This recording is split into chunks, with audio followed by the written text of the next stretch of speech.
fighters aren't fighting enough. It's the thing that's hurting hype for fighters and the sport in general. And I was thinking about like, why do fans feel like the sport is dry right now? It's not as exciting as it used to be. I think the activity of the fighters, how much they're fighting, the frequency of competition is just not the same. With a few exceptions, Alex Pereira is a great example for champions to stay active, defend their titles, get like 3 title fights a year. You have other fighters like Kevin Holland, Diego Lopez, who are also fighting very often, but that's just not the majority of the fighters. 99% of the fighters compete like 2 to 3 times a year, and that's not just champions. That's even prospects. That's even rising contenders. Fighters that are not even ranked in the top 15 are fighting as frequently as champions are, when usually it's the champions that fight less. The higher up the totem pole a fighter goes, from non-ranked to top 15, top 10, top 5, top 3, number 1 contender, then champion, throughout that ladder, the less they usually compete. Because it's kind of tied with fighter pay. The more money a fighter gets, the less they usually compete. This is shown in boxing. This is shown in multiple combat sports, and has also been shown in MMA. The highest level, I guess it's like Superstar. Conor McGregor used to fight 3 times a year. Then after the Floyd Mayweather boxing match, he was fighting like once a year, once every 2 years, because he made so much more money than ever before. You saw with Georges St. Pierre. Georges St. Pierre used to fight 3 times a year, and then when he became champion, it was like once a year, 2 times a year sometimes. I mean, look at the champions right now. Jon Jones has fought once in like 4 years or whatever it is. If you look at every single champion besides Jon Jones and Alex Pereira, who are the complete opposites, right? Jon Jones fought once in 4 years. Alex Pereira fought 3 times in less than half a year. Alex Pereira is what the fans want. Jon Jones is the opposite of what fans want. Every single champion besides them two fights on average twice a year. And that's not only as their champions. From when they made their UFC debut, they've averaged 2 fights a year. All of the current champions right now, from Tom Aspinall to Dricus Du Plessis, Belal Muhammad, Islam Makhachev, Ilia Topuria, Merab Dvalishvili, Alexandre Pantoja, Valentina Shevchenko, Zhang Weili, they all fight on average twice a year, ever since they all made their UFC debuts. Alex Pereira is absolutely blowing them out of the water by just fighting more, and they don't even fight when they're non-ranked.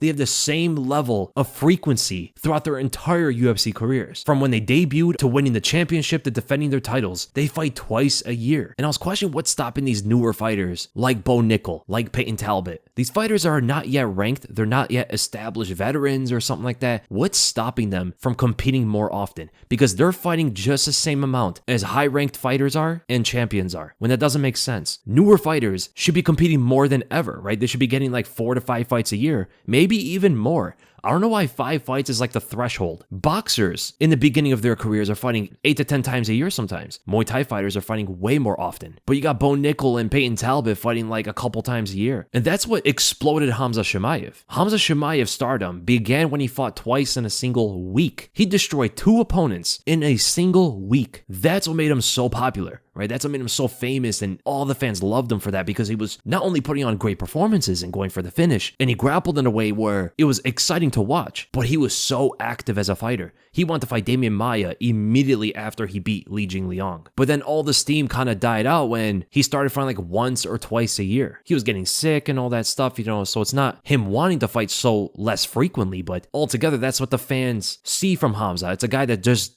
doesn't fight. When that's all the fans want at the end of the day. They want to see fighters fight and consistently put on performances. The first fighter that gets over 5 fights a year is going to become a star. And what about Deiveson Figueiredo? He defended his belt, defended his flyweight title twice in like 3 weeks. He submitted Alex Perez in the first round, then went to a draw with Brandon Moreno in a fight that a lot of people thought that he should have won. Bro fought at UFC 255 and UFC 256. He fought in 2 pay-per-view cards back to back. In February and July of that year, he fought Joseph Benavidez twice. 4 title fights in a single year from Deiveson Figueiredo. How is a champion fighting 4 times a year? Then you got these non-ranked guys fighting 2 to 3 times a year? How? That doesn't make sense. And these are also some of the same fighters that complain about fighter pay. It'd be awesome to see every single fighter win millions of dollars a fight, but we know that most of them are not, so they have to fight more often. That is the best opportunity for them to crank out wins consistently and often. If Deiveson Figueiredo can have 2 title fights in 3 weeks, there's no reason Bo Nickel isn't fighting like once a month then, or at least like 7 times a year. That concept of fighting that often just seems so foreign because we're conditioned to 5 fights a year, when these fighters could be fighting way more often. And honestly, I don't see anybody being Bo Nickel outside the top 15. They can get like 8 non-ranked wins, build a highlight reel, make a lot of money that year, and then go up against a top 15 opponent. Then start to go into these longer training camps for the higher level competition. And honestly, I don't even think guys like Bo Nickel and Peyton Talbot need a training camp, like a difficult, long, expensive training camp to get prepared for Giannis Gamuri and Jamie Pickett. I don't think they need to train for them that hard to beat them. I think Peyton Talbot can beat some of these guys back to back in a span of a week or a span of a month. I think he could have beaten Cameron Simon and Giannis Gamuri a month away from each other. And it's the entire concept of training camps. This is like the main reason the fighters are not competing as frequently. They get injured. They usually say the fight is easy. It's the training camp that's hard. Well, training camps, for some reason, they've been like this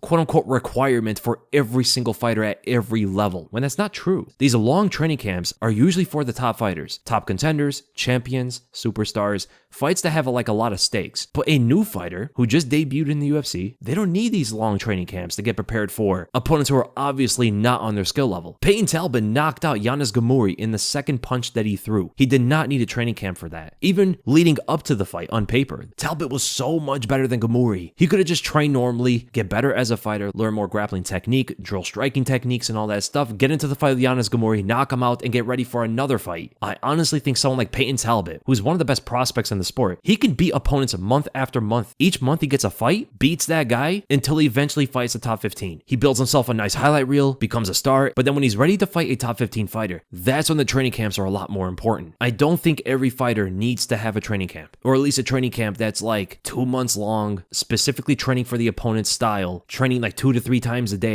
Not every fighter needs that. The fighters higher in the rankings and the champions and superstars, they're the ones that usually should have these stringent long training camps. And it's not always the harder and longer you train, the better, because there is overtraining, and that's happened to so many fighters. They want to train so hard in the gym where they think they're getting better when they're actually not. It's having negative drawbacks with injuries, and that's why it is harder for a champion to do so, because you have someone like Alex Pereira who got injured from the Jamal Hill fight. This is what I think. Newer fighters who are obviously highly skilled should be cranking out fights consistently throughout the year. Try to break that record of 5 fights. They get more money, they get more fans, more hype for their fights, a big highlight reel, and they consistently get better every single time. And the more money they make, the more they can negotiate as well for higher pay. Imagine a fighter fighting once a month. That would be insane. It's crazy. The one thing that fans want right now, we got the skilled fighters, we have the dominant styles, we have the knockouts and the submissions and all that stuff, right? There's a fighter for all of that. Besides Alex Pereira, where is the champion that wants to fight more than even 3 times a year? Because every single year, there are a couple duds of pay-per-view cards. We had the Alexandre Pantoja and Steve Erceg card. Alex Pereira had to save a couple cards from having Raquel Pennington and Juliana Pena as the main event. Do you know how stacked these cards would also be if every single champion is fighting 3 to 4 times a year? Sure, some of them would be co-main events. Sure, Ilia Topuria would be a co-main event to Alex Pereira's cards, and Alexandre Pantoja would be a co-main event to Jon Jones or Tom Aspinall's cards.